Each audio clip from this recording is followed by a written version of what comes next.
Edition of Mystics Outlook. We got Cardo W. Jr. with us. I'm Wilson Tarpe Jr. I'm live at DSA today.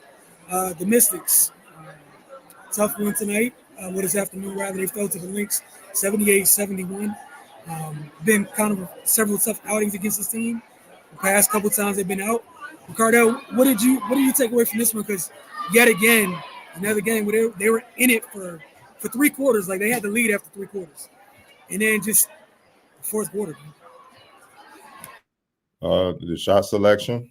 I think their shot selection did them in. And, overall in the second half, I just think the turnovers really got them. You can't turn the ball over against this team, man. They had 8. I think they had 6. They had 8 in the second half. They finished with 16, but you can't turn the ball over against this team. They're second in the WNBA in points off turnovers. They score 18. Today they scored 21 off the Mystics. 16 turnovers. You're dead. And this is on a night where they didn't shoot the Lynx I'm talking about didn't shoot the ball well at all. So you kind of jump started their offense and go time in the second half with the careless turnovers, and that helped them get a little momentum and to get some buckets and try to win this game, man. Also, the shot selection, man. Look, first half, you know what I'm saying? I'm looking at, the shooting percentage for the Mystics, 48% from the field, 35% from three, but only one free throw attempt. That was scary. They had 6 actually turnovers in the first half. They had 8 in the second half, so made it worse. So that's when good shot selection or whatever, they making shots or whatnot. But I still felt like they were settling for threes. But then in the fourth quarter, overall in the second half, but especially in the fourth quarter, you shoot 3 of 11 in the fourth quarter. Especially in the last couple of minutes, I thought they took some tough threes, man. Panicking with the shot clock going down. No one really comfortable shooting when they were swinging the ball. You know what I'm saying? I'm like, shoot the ball. You know what I mean? You got to shoot it. And then they settled. They settled with those shots. I felt like they stopped mixing it up, attacking the basket, mid-range shots, post-ups, you know what I'm saying, getting threes. And you play right into the Lynx hands as the game went on.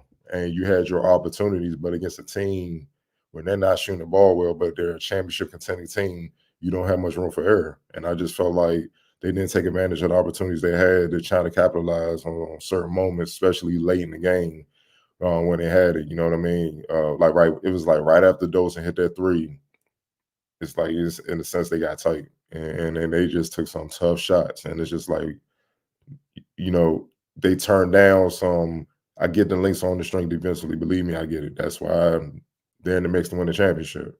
But at the same time, when you got a little window to take a decent shot, you gotta let it fly. You can't worry about them making a miss, man. Because against a good defensive team, if you turn that down, you're not gonna get a second chance, and that's what you saw.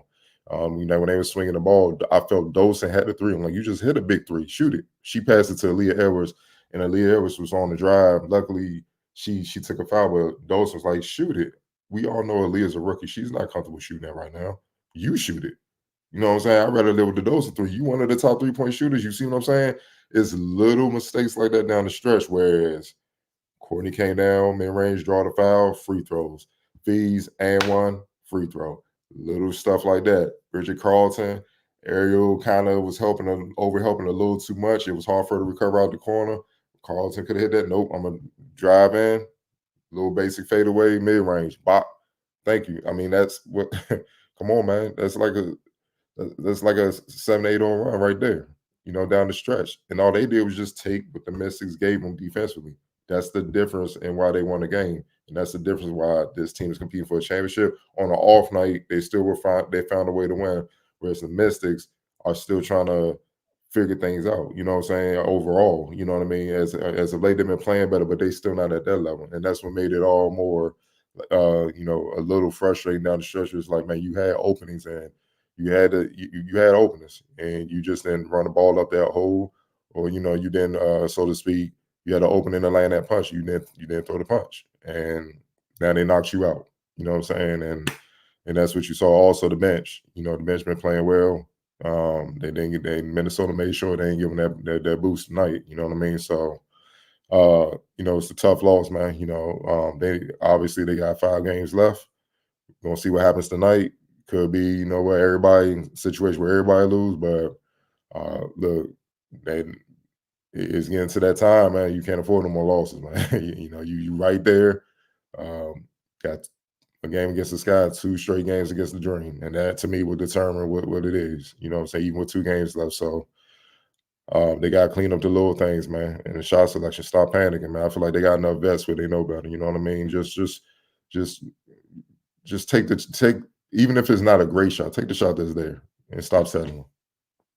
Yeah, to piggyback off your point, I agree with you wholeheartedly. It felt like in the first half, some of the extra passing did lead to great shots. The second half, Minnesota tightened up some of that space. You weren't going to get a great shot after passing up that look. You know what I'm saying? Like, just to double down on your point, and that's what it was. That's a team contending for a championship. You did a great job in the first half moving the ball to get great shots. They weren't giving out great shots in that second half, especially in the fourth. You're gonna have to take the good shot. And when you didn't, like you said, Minnesota almost made him pay every single time. It is like almost every time. Like sometimes it resulted in a turnover, right? Other times it wasn't necessarily a turnover per se in the stats, right? But like you said, you brought up one of the possessions where Aaliyah gets the ball late, where let that fly. Um, Look, that corner three is not going to be there. Take that one dribble pull up, whoever it might be. That's fair and available, like you said, for some of the vets. Take was there. Meanwhile, Minnesota down the stretch, and again, I thought Washington did a pretty damn good job on fees for much of the game until down the stretch when it was Courtney and fees and that pick and roll, and it was surgical. Um, they were patient. Washington wasn't always as patient, and you saw with some of the fouls. It was just I'm a little late foul. Um, Over helping Courtney, I don't think Courtney Williams gets enough credit because the fear she puts in you knowing when the screen is set, she can do whatever, she can manipulate whatever defender it is in front of her, right? With her handle.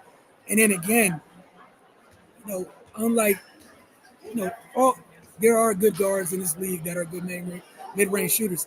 This is a great mid-range shooter, all right? Like this is when you talk about mid-range shooters in the W. She's in that conversation no matter what position we're talking about. She's a female Lou Williams. Yeah, yes, If yes. you don't, if you want to know what her game is, she's a female Lou Williams, and she's toned it down like Lou Williams toned it down as his career went on to be the point That's guard a and all great that. comp. Yes. But you still are aware she can heat up and light you up, and she don't need to do that with Fees and McBride and all them on the team. And the fear that she's able to put in you because they string that pick and roll out until the defense is forced to show their hand. You're Mm-hmm. giving up something. It's a mid-range jumper, a floater, or Fees is getting something. You're giving up something. Like they had whatever guard it was in hell trying to get around the screen, get under the screen, get over the screen. The biggest help in how far up do you come to help? If you come too far up, Fees is slipping. But again, just the execution down the stretch, like you said, it's a team that is trying to contend. It's a team in contention versus the team trying to string together W's versus the team still kind of, I want to say learning to win, but for the most part, yeah, down the stretch, learning to win consistently. And that was a difference down the stretch. They also had that rough stretch. I think like at the start of the fourth, where I think Melvin had a couple tough plays where one was a turnover and then the back-to-back fouls in transition, where it was like back-to-back old-fashioned three-point plays, which swung some momentum a little bit. And it was just those little things. Like you said, it was 8 of the turnovers in the second half. And it's been like that for much of the season with Washington. When they turn it over is damn near as important as how much they turn it over. The win, the It's win get is tight huge. first time, Yeah. that's what I mean. They get tight. They get tight, and sometimes I think they just at times it look like it's too much system ball. Yo, get the ball to your scores, and sometimes you just gotta move out the way, bro. Just move, let them go to work. Sites, come on, like go to work, create something. You know what I'm saying? It's just you see it at times. They become stagnant late in the game, then they press, and then you see the shot clock going down. Let me throw this three up, and that's what the Lynx played into. And credit to the Lynx for doing what you need to do to get out of here with a W. Like you said, that's the measure of a contending team, a team that wants to contend for a championship. Is on your bad days, on your bad nights, be able to still get it done. Player of the game. Uh, gotta go with Fees, man. She found a way. Not the best shooting night, but on the off night, man, what she I mean, on the off night, it was at 19 and 12. Yeah, I mean, the off Yeah, night, 19 and 12, dog. and a lot of the work from the free throw line, but there's only one way you get to the line. You got to be putting pressure on somebody. Mhm. You know what I'm saying? There's only one way. And again, talking about just an example, could have went the other way if she was the type of player that settled. She stays out of the game for the most part, wait till a jumper falls. That's not the case. Um, X factor. All right, we didn't mention it, but I like what Letitia Hyman brought off the bench: 10 points, 4-6 shooting, one turnover. You know what I mean? I think she, you know, Courtney, so to speak, was out. I think she kind of uh, she helped keep Courtney fresh with her impact, man. You know what I'm saying? There was no need to put her back in. Hyman was running things, controlling things. Even when the Mystics had a, lead or something like that, it was still steady. And obviously, it was clear that Cheryl liked what she saw with the flow, and she went with it, man. You know what I mean? She was huge off the bench, man. Like, she averages 4 points a game, and then she gave you 10 and 3. You know what I'm saying? And 17 minutes on 4-6.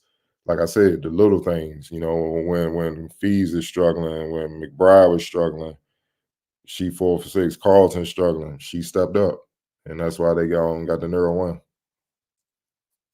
Yeah, and not to mention there was several bad possessions they had when she was on the court where she bailed them out of bad possessions.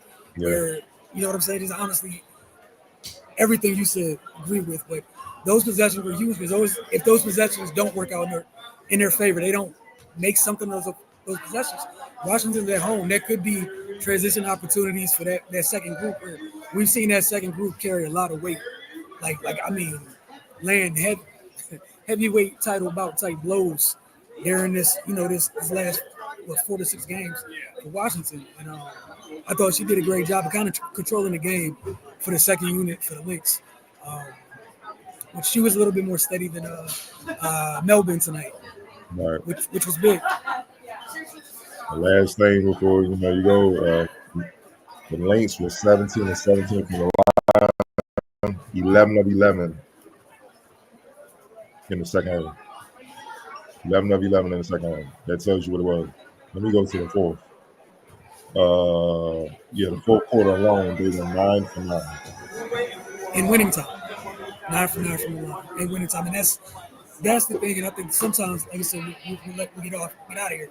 That's the thing. Sometimes, like that's the difference between a contending team and a team trying to figure things out. It's down the stretch, y'all. Like winning time it's the barometer for where your team is at. They played to their strengths, and the Mystics, like Minnesota, played to their strengths, and then the Washington seemed like helped cater to playing to their strengths with the mistakes that they made. You see what I'm saying? Defensively, turnovers and stuff like that. I mean, it just led to free throws. Like, think about it. I mean, dang, 17 for 17, and 11 came in the second half. You know what I mean? Like, that's just breakdowns. No other way to put it. And capitalizing on each and every breakdown is what it felt like. Winning. Yeah, I yeah. think they forgot, they've been trying to rebuild since Lamaya and Simone and Rebecca and Sylvia. The point guard, her name's Waylon, I got you. Waylon. Was that mob did their damage, like 4 WNBA championships, and they retired slowly but surely. I think they forgot how much of a great coach Cheryl is. Cheryl Reeves is, you know what I'm saying? And she got some talent now. She's reminding folks what it is, you know what I'm saying? So, like, in a way, she's similar to Pop for the WNBA side.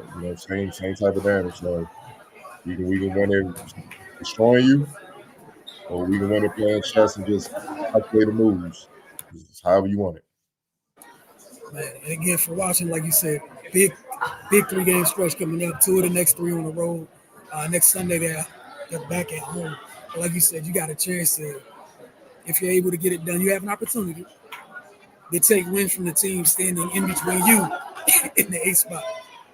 So again, like like you said, those next 3 games, this next stretch this week is huge. Yeah. Again, we'll see how things look. Appreciate you guys tuning in, and y'all enjoy the rest of your weekend.